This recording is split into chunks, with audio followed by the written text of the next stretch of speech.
Hi guys, ഇന്ന് നമ്മൾ കാണാൻ പോകുന്നത് ചൈനീസ് അനിമേറ്റഡ് സീരീസായ സീസർ 7ന്റെ എപ്പിസോഡ് 5 ആണ്. അപ്പോൾ വീഡിയോയിലോട്ട് പോകുന്നതിന് മുമ്പായി ഇതുവരെ ചാനൽ സബ്സ്ക്രൈബ് ചെയ്തിട്ടില്ലെങ്കിൽ ഉടൻ തന്നെ സബ്സ്ക്രൈബ് ചെയ്യുക. നിങ്ങളുടെ സപ്പോർട്ടാണ് തുടർന്ന് വീഡിയോസ് ചെയ്യാൻ എന്നെ എൻകറേജ് ചെയ്യുന്നത്.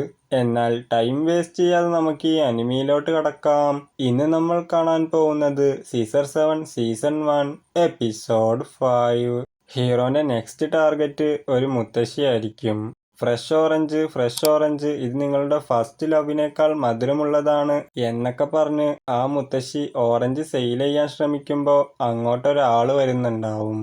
നിങ്ങൾക്ക് ഓറഞ്ച് വേണോ എന്ന് ചോദിക്കുമ്പോൾ അയാൾ ഇതിനെത്ര വില എന്ന് ചോദിക്കുന്ന സമയത്ത് മുത്തശ്ശിയാണെങ്കിൽ ആദ്യം നിങ്ങൾ കഴിച്ചോക്ക്, അപ്പോൾ ഇത് എത്ര സ്വീറ്റ് ആണെന്ന് അറിയാം എന്ന് പറയുന്ന സമയത്ത് അയാളും അതെടുത്ത് കഴിച്ചോക്കിയിട്ട് ഇതിനെത്ര മധുരമൊന്നുമില്ലല്ലോ, നിങ്ങൾ 1 കിലോയ്ക്ക് എത്രയാണ് ചാർജ് ചെയ്യുന്നത് എന്ന് ചോദിക്കുമ്പോൾ മുത്തശ്ശിയും 200 എന്ന് പറയുന്ന സമയത്ത് അയാളും ഇത് വളരെ എക്സ്പെൻസീവ് ആണല്ലോ എന്ന് പറഞ്ഞ് തിരിച്ചു കൊടുക്കുന്നുണ്ടാവും. മുത്തശ്ശിയാണെങ്കിൽ നിങ്ങൾ ട്രൈ ചെയ്ത ഈ ഓറഞ്ച് 1 പൗണ്ട് ഉണ്ട്, അതുകൊണ്ട് $200 എന്ന് പറയുന്ന സമയത്ത് അയാൾ നിങ്ങളെന്താ എന്നെ പറ്റിക്കാൻ ശ്രമിക്കുകയാണോ എന്ന് ചോദിക്കുമ്പോൾ മുത്തശ്ശി ആ ഓറഞ്ചൊക്കെ തട്ടിക്കളഞ്ഞിട്ട് അയ്യോ എന്നെ രക്ഷിക്കണേ, പ്രായമായവരെ ഉപദ്രവിക്കുന്നു, എന്റെ കയ്യും കാലും ഒടിച്ച് അവൻ രക്ഷപ്പെടാൻ പോവാണ് എന്ന് അലറി വിളിക്കുന്ന സമയത്ത് ആളുകളൊക്കെ അങ്ങോട്ട് വരുന്നുണ്ടാവും. അപ്പൊ അയാളും ശരി, ഞാൻ നിങ്ങളെ കയ്യിലുള്ള എല്ലാ ഓറഞ്ചും വാങ്ങിക്കോളാം എന്ന് സമ്മതിക്കുന്നുണ്ടാവും. അതുകൊണ്ട് മുത്തശ്ശിയും ഹാപ്പി ആയിട്ട് ഇന്ന് എനിക്ക് 200 എക്സ്ട്രാ ഏൺ ചെയ്യാൻ പറ്റി, ഇതുപയോഗിച്ച് പേരക്കുട്ടിക്ക് ടോയ്സും ചിക്കൻ റോസ്റ്റും വാങ്ങിക്കൊടുക്കുക, അവനെന്തായാലും ഇന്നത്തെ സ്റ്റോറി ഇഷ്ടപ്പെടും എന്ന് പറഞ്ഞു പോകുമ്പോൾ ബോക്സായി ട്രാൻസ്ഫോം ആയിരിക്കുന്ന നമ്മളെ ഹീറോ ആണെങ്കിൽ ഈ മുത്തശ്ശി ഒരു മോൺസ്റ്റർ ആണ് എന്ന് പറഞ്ഞിട്ട് ഫോളോ ചെയ്യുന്നുണ്ടാവും. അങ്ങനെ മുത്തശ്ശി തിരിഞ്ഞു നോക്കുന്ന സമയത്ത് ഹീറോയും അവര് നിന്നെയല്ല ശ്രദ്ധിക്കുന്ന, കൂളാവ് എന്ന് പറഞ്ഞുകൊണ്ടിരിക്കുമ്പോൾ ആ മുത്തശ്ശി സ്റ്റിക്ക് ഉപയോഗിച്ച് ഹീറോനെ മറിച്ചിടുന്നുണ്ടാവും. എന്നിട്ട് അതിൻ്റെ ഉള്ളിൽ എന്തെങ്കിലും ഉണ്ടോ എന്ന് നോക്കുന്ന സമയത്ത് ആ ബോക്സ് വെറും എംപ്റ്റി ആയിരിക്കും. ഓ, ഞാനിതിൽ വല്ല ഫ്രൂട്ട്സും ഉണ്ടാവുമെന്ന് കരുതി എന്ന് പറഞ്ഞിട്ട് ആ ബോക്സ് പിന്നെയും തിരിച്ചിടുന്നുണ്ടാവും. ഹീറോ ആണെങ്കിൽ ഈ കിളവി എന്താ ചെയ്തോണ്ടിരിക്കണേ, എനിക്ക് ശരിക്കും അത് വേദനിക്കുന്നുണ്ട് എന്ന് പറയുമ്പോൾ വീണ്ടും ആ കിളവി നമ്മളെ ഹീറോന്റെ മേത്ത് ചാടി അവന്റെ നടു ഒടിക്കുന്നുണ്ടാവും. എന്നിട്ട് അവന്റെ കൈ രണ്ടും മടക്കിയിട്ട് അവന്റെ ഫേസിലേക്ക് 2-3 ചവിട്ടി ഹീറോനെ എടുത്ത് ബാഗിലേക്ക് വെക്കുന്നുണ്ടാവും. ഈ ബോക്സിനെന്താ ഇത്ര കനം, ഇത് കൊടുത്തു കഴിഞ്ഞാൽ 2 രൂപ കിട്ടുമെന്ന് വിചാരിക്കുന്നു എന്ന് പറഞ്ഞിട്ട് പേരക്കുട്ടീനെ പിക്ക് ചെയ്യാൻ വേണ്ടി സ്കൂളിലോട്ട് പോകുന്നുണ്ടാവും. അവിടെയുള്ള 2 പയ്യന്മാര് മുത്തശ്ശി ഇന്ന് നിങ്ങൾ നേരത്തെയാണ് എന്ന് പറയുമ്പോൾ മുത്തശ്ശിയും മക്കളെ ഈ സിഗരറ്റ് ഒന്ന് കത്തിച്ചതാ എന്ന് പറയുന്നുണ്ടാവും. അവരും കത്തിച്ചു കൊടുക്കുന്ന സമയത്ത് എൻ്റെ പേരക്കുട്ടീനൊന്ന് ശ്രദ്ധിച്ചോളണം എന്ന് പറയുമ്പോൾ ആ പയ്യന്മാരും നിങ്ങൾ അതിനു വേണ്ടിയല്ല പൈസ തരുന്നത്, ഞങ്ങൾ നോക്കിക്കോളാം എന്ന് പറയുന്നുണ്ടാവും. അങ്ങനെ മുത്തശ്ശി ഒരു സ്ഥലത്തിരുന്ന് സിഗരറ്റ് വലിച്ചോണ്ടിരിക്കുമ്പോൾ ഒരു ഡോഗ് അങ്ങോട്ട് വരുന്ന സമയത്ത് എല്ലും കഷ്ണം ഇട്ട് കൊടുക്കുന്ന പോലെ കാണിച്ച് ആ ഡോഗിനെ പറ്റിക്കുന്നുണ്ടാവും. ഹീറോയും ആ ടൈമിൽ നിന്റെ കഥ കഴിഞ്ഞു എന്ന് പറഞ്ഞ് അറ്റാക്ക് ചെയ്യാൻ വരുമ്പോൾ ആ ഡോഗ് തിരിച്ചു വന്നിട്ട് ഹീറോ ഉള്ള ആ ബാഗ് കടിക്കുന്നുണ്ടാവും. മുത്തശ്ശിയും എൻ്റെ ബാഗ് നിന്ന് വിടുക എന്ന് പറഞ്ഞ് വലിക്കുന്ന സമയത്ത് ഹീറോ അലാസ്റ്റിക് പോലെ വലിയുന്നുണ്ടാവും. അങ്ങനെ അവൻ പുറത്തേക്ക് ഇറങ്ങുന്ന സമയത്ത് ആദ്യം തന്നെ ആ ഡോഗിനെ ചവിട്ടി ആകാശത്തിലേക്ക് എത്തിക്കുന്നുണ്ടാവും.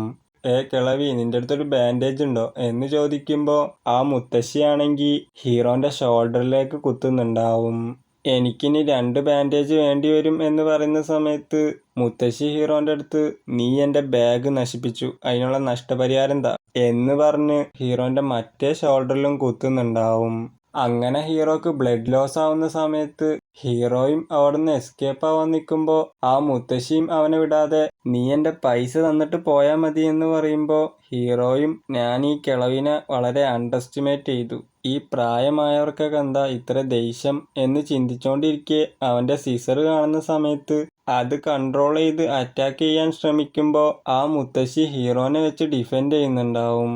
അങ്ങനെ അവൻ്റെ ചെസ്റ്റിൽ നിന്നും കൂടി ബ്ലഡ് വരുന്ന സമയത്ത് ഹീറോ നിരങ്ങിയിട്ടാണെങ്കിലും എനിക്കിനി ഈ മിഷൻ വേണ്ട, എനിക്ക് വീട്ടിൽ പോയാൽ മതി എന്ന് പറഞ്ഞ് അവിടെ നിന്ന് പോവാൻ ട്രൈ ചെയ്യുന്ന സമയത്ത് മുത്തശ്ശി അപ്പോഴും ഹീറോനെ വിടാതെ അവൻ്റെ ബട്ടക്സിലും കുത്തുന്നുണ്ടാവും. ആ സമയത്ത് സ്കൂൾ വിടുമ്പോൾ മുത്തശ്ശി ഹീറോനെ ഇട്ടിട്ട് അവിടുന്ന് പോകുന്നുണ്ടാവും. ഹീറോയും ബെല്ലടിച്ചോണ്ട് രക്ഷപ്പെട്ടു എന്ന് ചിന്തിക്കുന്നുണ്ടാവും. പേരക്കുട്ടീനെ കാണുന്ന സമയത്ത് ഷാലോങ് നിന്റെ മുടി ആരാ ഇങ്ങനെ വെട്ടിയെന്ന് ചോദിക്കുമ്പോൾ ആ പയ്യനും ഹീറോനെ ചൂണ്ടിക്കാണിക്കുന്നുണ്ടാവും. അത് കണ്ടിട്ട് മുത്തശ്ശിയും ടെൻഷനായി ഒരു ഫൈറ്റിന് വേണ്ടി തയ്യാറെടുക്കുന്നുണ്ടാവും. എന്നാ ഹീറോ ആ പയ്യനെ കണ്ടിട്ട് ഈ ഓൾഡ് ലേഡീൻ്റെ പേരക്കുട്ടിയായിരുന്നു ഇവൻ. അങ്ങനെയാണെങ്കിൽ ഈ പയ്യനുമായി എൻ്റെ സെലൂണിൽ വന്ന ഇവൻ്റെ അച്ഛൻ തന്നെയല്ലേ എന്നെ ഈ മിഷൻ ഏൽപ്പിച്ചത്. അയാളെ സ്വന്തം അമ്മേനെ കൊല്ലാൻ വേണ്ടിയാണോ എന്നോട് പറഞ്ഞത് എന്ന് ചിന്തിച്ച് ഹീറോ ആകെ ഷോക്കാവുന്നുണ്ടാവും. ആ മുത്തശ്ശിയാണെങ്കിൽ നിന്നെ ഞാൻ വെറുതെ വിടൂല എന്ന് പറഞ്ഞ് ഒരു ചാട്ടവാറുകൊണ്ട് ഹീറോനെ അറ്റാക്ക് ചെയ്യുന്നുണ്ടാവും. അത് കണ്ടിട്ട് അവിടെയുള്ള ആൾക്കാരൊക്കെ ഈ വയലൻസ് ഒന്നും കാണണ്ടെന്ന് പറഞ്ഞ് അവരെ കുട്ടികളെ കണ്ണൊക്കെ പൊത്തുന്നുണ്ടാവും. ആ രണ്ട് പയ്യന്മാരാണെങ്കിൽ പ്രശ്നം ഗുരുതരാവുന്നുണ്ട്, നമുക്ക് ഇവിടുന്ന് എസ്കേപ്പ് ആവാ എന്ന് പറയുന്നുണ്ടാവും. അങ്ങനെ ഹീറോനടിച്ച് ഇഞ്ചപ്പരുവാക്കിയിട്ട് മുത്തശ്ശി അവനോട് ഇപ്പം നീ ഒരു പാഠം പഠിച്ചു എന്ന് ഞാൻ കരുതുന്നു, ഇനി ഒരിക്കലും എൻ്റെ പേരക്കുട്ടീനെ ഇതുപോലെ ബുള്ളി ചെയ്യരുത് എന്ന് പറയുമ്പോൾ ഡൈബോ 7 ഒരു നല്ല കില്ലറിന് തൻ്റെ എതിരാളിയുടെ വീക്ക്നെസ് ഉപയോഗിക്കാൻ അറിയണം. ഹ്യൂമൻസിൻ്റെ വീക്ക്നെസ് എന്ന് പറയുന്നത് ലവ് ആണ് എന്ന് പറഞ്ഞിട്ട് ആ പേരക്കുട്ടീനെ നേരെ അമ്പ് ചെയ്യുന്നുണ്ടാവും. ആ സമയത്ത് മുത്തശ്ശിയും അവനെ രക്ഷിക്കാൻ വേണ്ടി അങ്ങോട്ട് പോകുന്നുണ്ടാവും. ഞാൻ ചെയ്ത തെറ്റിനുള്ള ശിക്ഷ ഞാൻ തന്നെ ഏറ്റുവാങ്ങണം, അതിൽ ദയവായി എൻ്റെ കുടുംബത്തെ വലിച്ചയക്കരുത് എന്ന് പറയുന്ന സമയത്ത് ഹീറോ ആണെങ്കിൽ അവൻ്റെ സിസർ ഉപയോഗിച്ച് ഒരൊറ്റ സെക്കൻഡ് കൊണ്ട് ആ അമ്പെല്ലാം കട്ട് ചെയ്ത് അവരെ രക്ഷിക്കുന്നുണ്ടാവും. അവരെ മകൻ ഇൻഷുറൻസ് പണത്തിന് വേണ്ടിയായിരിക്കും അമ്മേനെ കൊല്ലാൻ വേണ്ടി തീരുമാനിച്ചിട്ടുണ്ടാവുക. ആ സമയത്ത് മുത്തശ്ശിയും പേരക്കുട്ടിയും വീട്ടിലോട്ട് വരുമ്പോൾ അയാൾ ആ ഇൻഷുറൻസിൻ്റെ പേപ്പർ അവരിൽ നിന്ന് മറച്ചു വെക്കുന്നുണ്ടാവും. എന്നാൽ മുത്തശ്ശിക്ക് തൻ്റെ മകൻ തന്നോട് ഇങ്ങനെ ഒരു കാര്യം ചെയ്തു എന്ന് അറിയാത്തതുകൊണ്ട് തന്നെ കാഷ്വലായിട്ട് ഇന്ന് ഒരുത്തൻ എൻ്റെ ബാഗ് നശിപ്പിച്ചു, അവനാണ് ഷായോങ്ങിൻ്റെ മുടി ഇങ്ങനെ വെട്ടിയത്, അത് കണ്ടപ്പോൾ എനിക്ക് നല്ല ദേഷ്യം വന്നു, അവനെ ഇനി എൻ്റെ കൺമുന്നിൽ കണ്ടിട്ടുണ്ടെങ്കിൽ ജീവനോടെ തൊലി ഇടിച്ചെടുക്കും എന്ന് ഹീറോനെ പറ്റി പറയുന്നുണ്ടാവും. ഡൈബോ ഹീറോൻ്റെ അടുത്ത് നീ ഇങ്ങനെ മിഷനിൽ ഫെയിലായി തുടങ്ങിയാൽ നമുക്ക് വാടക അടക്കാൻ പോലും പൈസ ഉണ്ടാവില്ല, പിന്നെ തെരുവിൽ കിടക്കേണ്ടി വരും എന്ന് പറയുമ്പോൾ ഹീറോ ആണെങ്കിൽ ഈ ആളുകളൊക്കെ എന്താ ഇങ്ങനെ എന്ന് ചിന്തിക്കുന്നുണ്ടാവും. പിന്നീട് കാണിക്കുന്നത് ആ മുത്തശ്ശി തൻ്റെ മകനെ വളർത്തി വലുതാക്കുന്നതും അവൻ കല്യാണം കഴിച്ച് അവനുണ്ടാവുന്ന കുഞ്ഞിനൊക്കെ നോക്കുന്നതായിരിക്കും. അങ്ങനെ ഒരു മദർ സെൻറ്റിമെൻറ്റ്സ് കാണിച്ചുകൊണ്ട് ഈ എപ്പിസോഡ് അവസാനിക്കുന്നു. ഗൈസ്, നിങ്ങൾക്ക് ഈ വീഡിയോ ഇഷ്ടപ്പെട്ടിട്ടുണ്ടെങ്കിൽ ലൈക്ക് ചെയ്യുക. എൻ്റെ ഈ എക്സ്പ്ലനേഷനെ കുറിച്ചുള്ള അഭിപ്രായങ്ങളും കമൻ്റ് അറിയിക്കുക. അപ്പോൾ അടുത്ത എപ്പിസോഡുമായി നമുക്ക് ഉടൻ തന്നെ കാണാം. അതുവരെ ബൈ ഗൈസ്.